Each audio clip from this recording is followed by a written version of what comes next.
السلام علیکم ورحمۃ اللہ تعالی وبرکاتہ۔ الحمد للہ الذی فضلنا علی کثیر من عباده المؤمنین والصلاة والسلام علی خاتم الانبیاء والمرسلین وعلى آلہ واصحابہ اجمعین ومن تبعهم بإحسان الی یوم الدین۔ اما بعد فاعوذ باللہ من الشیطان الرجیم، بسم اللہ الرحمن الرحیم۔ وَإِذْ قُلْنَا لِلْمَلَائِكَةِ اسْجُدُوا لِآدَمَ فَسَجَدُوا إِلَّا إِبْلِيسَ أَبَى وَاسْتَكْبَرَ وَكَانَ مِنَ الْكَافِرِينَ۔ صدق اللہ مولانا العظیم وصدق رسولہ النبی الامین الکریم، ونحن على ذلك لمن الشاہدین والشاکرین والحمد للہ رب العالمین۔ کعبے کے بدر الدجا تم پہ کروڑوں درود، طیبہ کے شمس الضحیٰ تم پہ کروڑوں درود، شافع روز جزا تم پہ کروڑوں درود، دافع جملہ بلا تم پہ کروڑوں درود۔ کام وہ لے لیجئے تم کو جو راضی کرے، ٹھیک ہو نام رضا تم پہ کروڑوں درود۔ محترم سامعین کرام، کل کے درس میں آپ حضرات نے سماعت فرمایا کہ حضرت آدم علیہ الصلاۃ والتسلیم کی تخلیق کس طرح ہوئی، اور فرشتوں نے جو اعتراض کیا تھا اس معنی حکمت جاننے کے لیے کہ آخر انہیں پیدا کرنے کی وجہ کیا ہے، تو اللہ تبارک و تعالیٰ نے حضرت آدم علیہ السلام کو ساری چیزوں کا علم عطا فرما دیا، اور اس کے بعد فرشتوں سے پوچھا کہ اگر تم اپنے معاملے میں سچے ہو تو ان کے نام بتاؤ، تو ان لوگوں نے لا علمی کا اظہار کیا کہ ہمیں تو اتنا ہی پتہ ہے جتنا تو نے ہمیں سکھایا ہے۔ جب حضرت آدم علیہ الصلاۃ والتسلیم سے ان چیزوں کا نام پوچھا گیا تو حضرت آدم علیہ الصلاۃ والتسلیم نے ساری چیزوں کا نام بتا دیا، اور دنیا کے اندر جتنی بھی زبانیں پائی جاتی ہیں یا پائی جائیں گی، جتنی بھی جو ہے انسان ہیں، آدمی ہیں، حضرت آدم کے اولاد ہیں، جتنی بھی زبانیں بولتے ہیں یا بولیں گے، تمام زبانوں کو حضرت آدم علیہ الصلاۃ والتسلیم جانتے تھے۔ کس زبان میں کس کو کیا کہتے ہیں سارا کا سارا ان کو پتہ تھا۔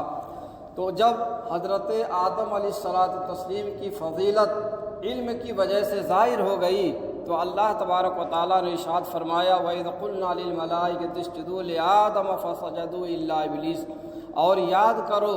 جب ہم نے فرشتوں کو حکم دیا کہ آدم کو سجدہ کرو تو سب نے سجدہ کیا سوائے ابلیس کے، ابا واستکبر وکان من الکافرین،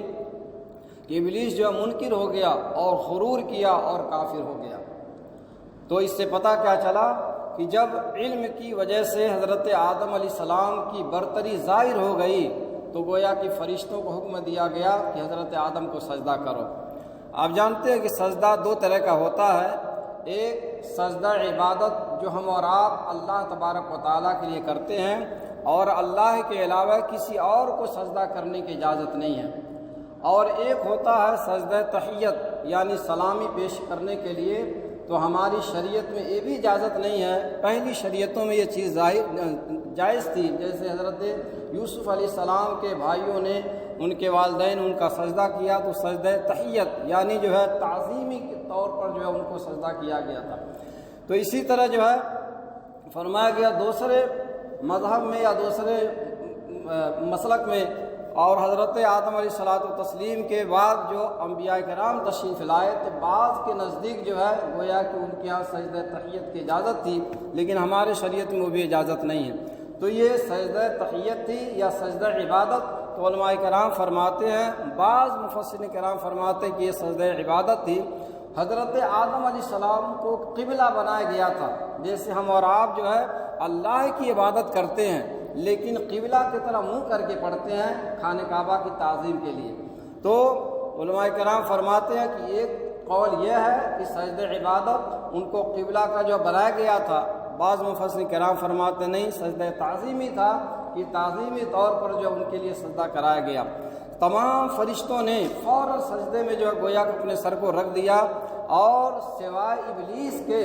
سارے کے سارے سجدے میں رہے، یہاں تک کہ جب ان لوگوں نے سجدہ کیا اور لمبا سجدہ کیا، بعض روایتوں میں فرمایا گیا کہ جمعہ کا دن تھا اور زوال کے بعد یہ واقعہ پیش آیا تو فرشتوں نے عصر تک سجدہ کیا، اور بعض روایتوں میں کہ کئی سال تک جو سجدے میں پڑے رہے۔ جب سجدے سے انہوں نے سر اٹھایا تو دیکھا کہ ابلیس جو ہے کھڑا ہے، تو دوبارہ جو ہے وہ سجدے میں گرے کہ کہیں ہم نہ جو ہے نافرمان نہ ہو جائیں، تو گویا کہ انہوں نے حضرت آدم علیہ الصلوۃ والتسلیم کا جو ہے سجدہ تعظیمی کیا۔ اب جو ہے ابلیس کے بارے میں جان لیں، ابلیس تھا کون اور معاملہ کیوں ایسا ہوگا۔ فرمایا گیا کہ ابلیس جو ہے جنوں میں سے تھا، فرشتوں کی معیت میں رہتا تھا، اور اللہ تبارک و تعالیٰ کے نزدیک اس کا مقام اور مرتبہ بھی تھا، یہاں تک کہ تاریخ تفسیر کی کتابوں میں جیسے ساوی شریف ہے، جمل شریف ہے جو تفسیر کی کتاب ہے، اس میں حضرت کعب بن احبار سے مروی ہے، فرماتے ہیں کہ 40,000 سال تک جو ہے وہ جنت کا جو ہے خزانچی رہا ہے، اور 80,000 برس تک جو ہے وہ فرشتوں کے معیت میں رہا، ان کے ساتھ میں عبادت کرتا رہا، یہاں تک کہ فرمایا گیا جو 20,000 برس تک جو ہے فرشتوں کو واعظ بھی کرتا رہا، اور 30,000 برس تک مقربین جو ہوتے ہیں ان کا سردار مانا جاتا تھا، اور اس کے بعد بتایا گیا 1,000 برس تک جو ہے جو نیک لوگ ارواحین ہوتے ہیں ان کا یہ سردار مانا جاتا تھا، اور فرمایا گیا 14,000 برس تک وہ جو ہے عرش کا طواف بھی کرتا رہا، اور یہاں تک کہ فرمایا گیا پہلے آسمان پر اس کا نام جو ہے عابد، دوسرے پر جو زاہد، اور تیسرے پر عارف، اور چوتھے پر جو ولی، پانچویں پر تقی، اور اس کے بعد فرمایا گیا اس کا جو ہے چھٹے پر خازن، اور ساتویں آسمان پر اس کا عزازیل نام تھا، لیکن لوح محفوظ میں اس کا نام جو ہے ابلیس تھا۔ اپنے جو ہے انجام سے بے خبر تھا، وہ سمجھتا تھا کہ میں بہت زیادہ عبادت گزار ہوں، جو کچھ بھی کروں کر سکتا ہوں، لیکن جو ہے لوح محفوظ کا لکھا ہوا گویا کہ جو آگے پیش آیا، اور وہ منکروں میں سے، کافروں میں سے ہو گیا۔ یہاں پر علماء کرام فرماتے ہیں بندہ کتنا بھی عبادت گزار ہو اور کتنا بھی پڑھا لکھا ہو، اپنے عبادت پر، اپنے علم و عمل پر، اپنے تقوی اور پرہیزگاری پر، یا اپنے مال و دولت پر کسی طرح بھی تکبر نہ کرے، اور اگر اس نے تکبر کیا تو سارا کا سارا کیا اس کا بیکار ہو جائے گا۔ کیوں؟ متکبر صرف اللہ تبارک و تعالیٰ کی ذات ہے، اگر کوئی بندہ تکبر کرتا تو گویا کہ اللہ کے مقابل میں آ رہا ہے، اور جو لوگ تکبر کرتے ہیں کسی بنا پر ہو، علم و دولت ہو یا جو حسن و جمال ہو یا جو علم و عمل ہو، بندہ تکبر کیا گویا کہ اپنے آپ کو بربادی کے راستے پر لے گیا۔ یہاں پر جو ہے صرف مختصر میں بیان کیا گیا،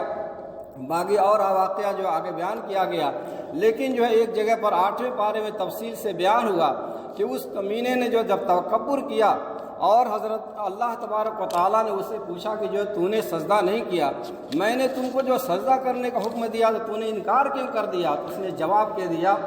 جو لوگ اللہ کے فرمان پر یا نبی کے فرمان پر اپنے عقل کے گھوڑے دوڑاتے ہیں وہ نصیحت حاصل کریں کہ اللہ کی باتوں پر یا انبیاء کرام کی باتوں پر کتنا نقصان کا سودا ہوتا ہے۔ اس نے جو عقلی دلیل لگائی، اللہ تبارک و تعالیٰ نے فرمایا قال ما منعک الا تسجد اذ امرتک قال انا خیر منہ خلقتنی من نار وخلقتہ من طین۔ اللہ تبارک و تعالیٰ نے فرمایا کس چیز نے تجھے روکا کہ تو نے سجدہ نہ کیا جب میں نے تجھے حکم دیا تھا؟ بولا میں اس سے بہتر ہوں، تو نے مجھے آگ سے بنایا اور اسے مٹی سے بنایا۔ یعنی اس نے جو ہے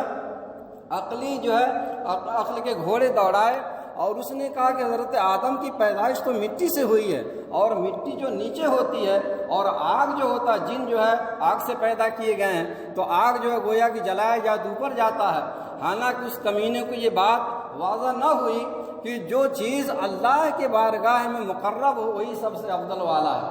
جس کو اللہ تبارک و تعالیٰ عزت دے وہی مقام والا ہے۔ تو اللہ تبارک و تعالیٰ نے حضرت آدم کو مقام دیا تو ان کی عزت ہوئی، اور آگ اور مٹی کا مقابلہ کرنا وہ بھی اس کی بیوقوفی تھی۔ آگ ایسی چیز ہوتی ہے جو چیز بھی اس میں ڈالا جائے آگ جلا دیتی ہے، خاکستر کر دیتی ہے، جبکہ مٹی ایسی پیاری چیز ہے کہ مٹی کے اندر آپ دانہ بھی چھپا دیں تو دانہ جو ہے تھوڑے دنوں کے بعد بالکل ہریالی ہو کر نکلتا اور پھل پھول دیتا ہے۔ اور مٹی ایسی چیز ہے جو ہے اس پر ہم گھر بنائیں، مکان بنائیں، گاڑیاں چلائیں، جو کچھ بھی کریں، اس کے اندر جو ایسی برداشت کی طاقت ہے جو آگ کے اندر نہیں ہے۔ لیکن جو ہے اس نے عقلی جو ہے گھوڑے دوڑائے لیکن ناکام رہا۔ اللہ تبارک و تعالیٰ نے فرمایا قال فاہبط منها فما يكون لك ان تتكبر فيها فاخرج انك من الصاغرين، فرمایا تو یہاں سے اتر جا، تجھے نہیں پہنچتا کہ یہاں رہ کر غرور کرے، نکل،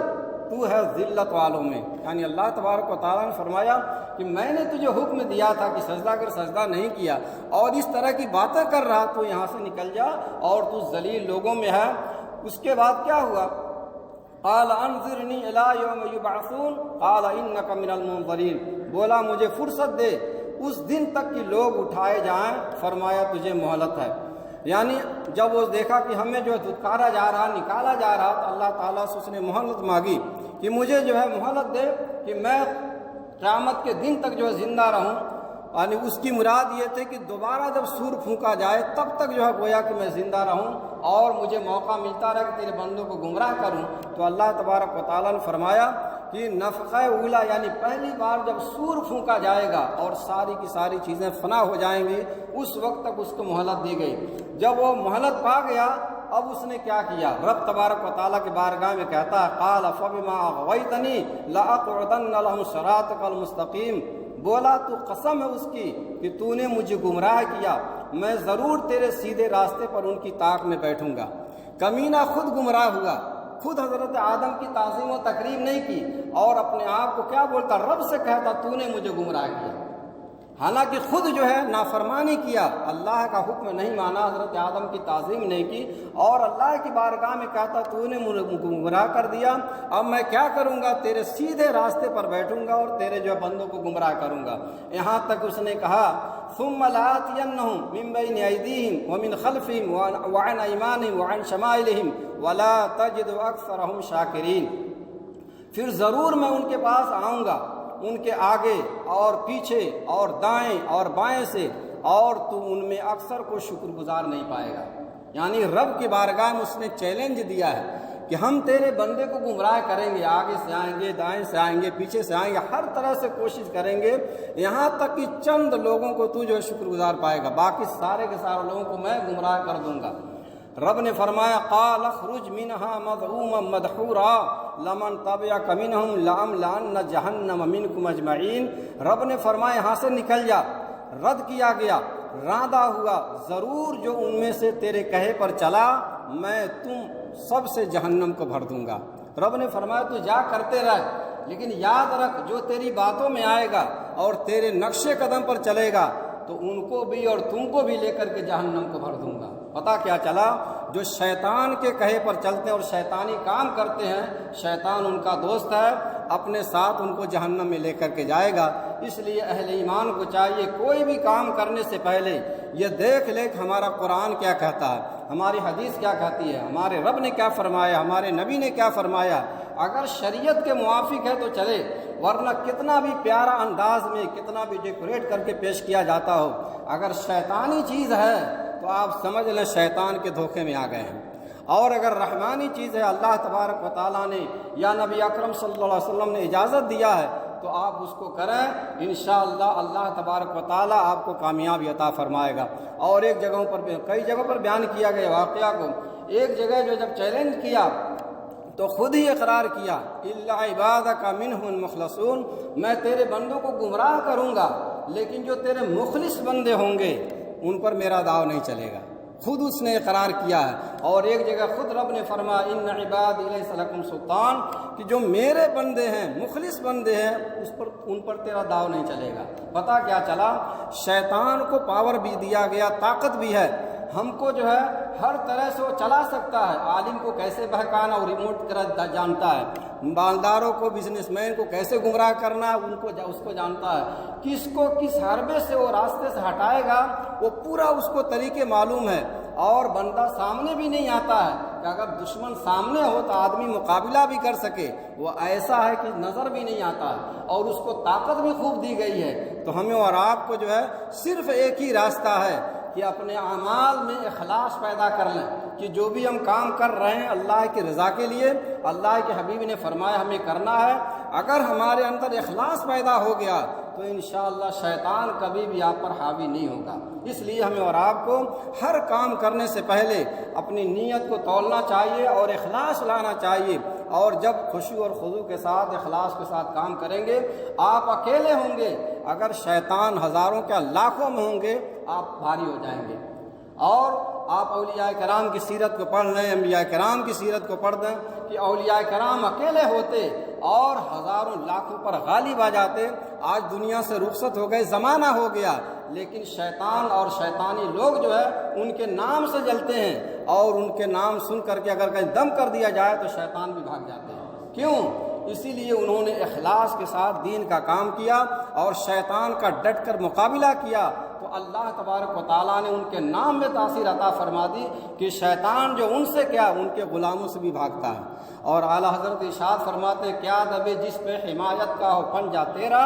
شیر کو خطرے میں لاتا نہیں کتا تیرا۔ اگر بندہ جو اخلاص والا ہے، غوث پاک والا ہے، تو اکیلے کیوں نہ ہوگا، پتلا دبلا کیوں نہ ہوگا، بڑے بڑے شیروں کو بھی پچھاڑ دے گا۔ کیوں؟ ان کے اندر اخلاص رہتا ہے۔ تو ان قرآن کریم کی آیت کریمہ اور حضرت آدم علیہ السلام کے واقعات سے اور جو چند آیت کریمہ کی روشنی میں آپ حضرات نے سماعت فرمایا، ہمیں اور آپ کو جو بھی اللہ کا حکم ہو اس پر عمل کرنا چاہیے۔ کوئی بات سمجھ میں آئے نہ آئے، صرف یہ مان کر کے رب نے حکم دیا ہے، ہمارے نبی نے فرمایا ابھی ہمیں کرنا ہے، اس کی حکمت ہمیں سمجھ میں آئے نہ آئے۔ اور جو لوگ عقلی گھوڑے دوڑاتے ہیں وہ گھٹنوں کے بل گرتے ہیں، پھر کبھی اٹھ بھی نہیں پاتے ہیں۔ اللہ تبارک و تعالی ہم تمام کو قرآن کریم کی باتیں سمجھنے، سمجھانے، دوسروں تک پہنچانے کی توفیق عطا فرمائے۔ وما علینا الا البلاغ المبین۔ السلام علیکم۔